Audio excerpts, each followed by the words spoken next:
Kesal karena muntah di depan minimarket, pasangan suami istri menganiaya anak kandung mereka yang masih berusia 3 tahun hingga meninggal di Tambun, Bekasi, Jawa Barat.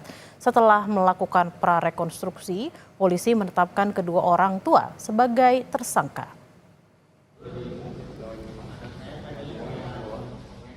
Penyidik Subdit Resmob Direktorat Reskrimum Polda Metro Jaya menghadirkan dua tersangka dalam prarekonstruksi kasus penganiayaan balita hingga tewas di sebuah ruko di kawasan Tambun, Kabupaten Bekasi, Jawa Barat. Prarekonstruksi yang digelar di Polda Metro Jaya dimulai ketika kedua tersangka membawa putra mereka yang masih berusia 3 tahun mengemis di depan sebuah minimarket.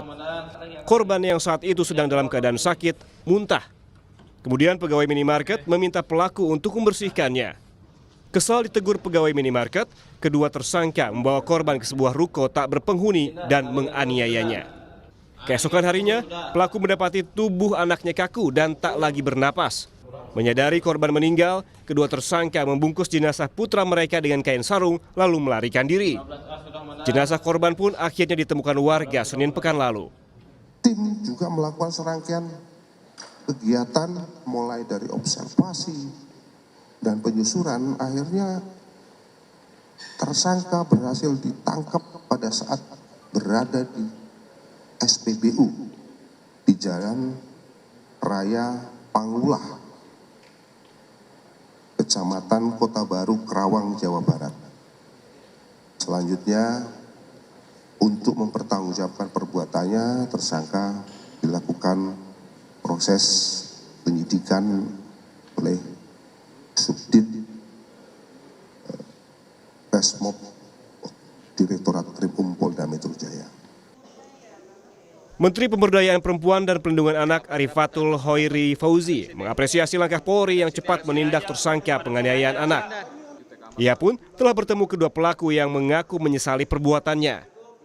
Menurut data dari KPAI, di tahun 2024 ada 60 kasus anak yang jadi korban pembunuhan oleh orang tuanya. Jadi saya tadi sempat bertemu dan ngobrol karena ada penasaran dalam diri saya, seorang ibu bisa melakukan hal seperti itu gitu. Jadi ini yang mendasari kami untuk bisa bertemu dengan si ibu pelaku gitu ya. Tadi sempat ngobrol dan nampaknya sih sepintas saya lihat ada kekecewaan, ada penyesalan gitu. Atas perbuatannya, kedua tersangka dijerat pasal berlapis, yakni pasal pengeroyokan dengan ancaman hukuman 15 tahun penjara dan pasal penganiayaan yang mengakibatkan kematian dengan ancaman hukuman 10 tahun penjara. Tim Liputan, Kompas TV. Usai jeda, Saudara.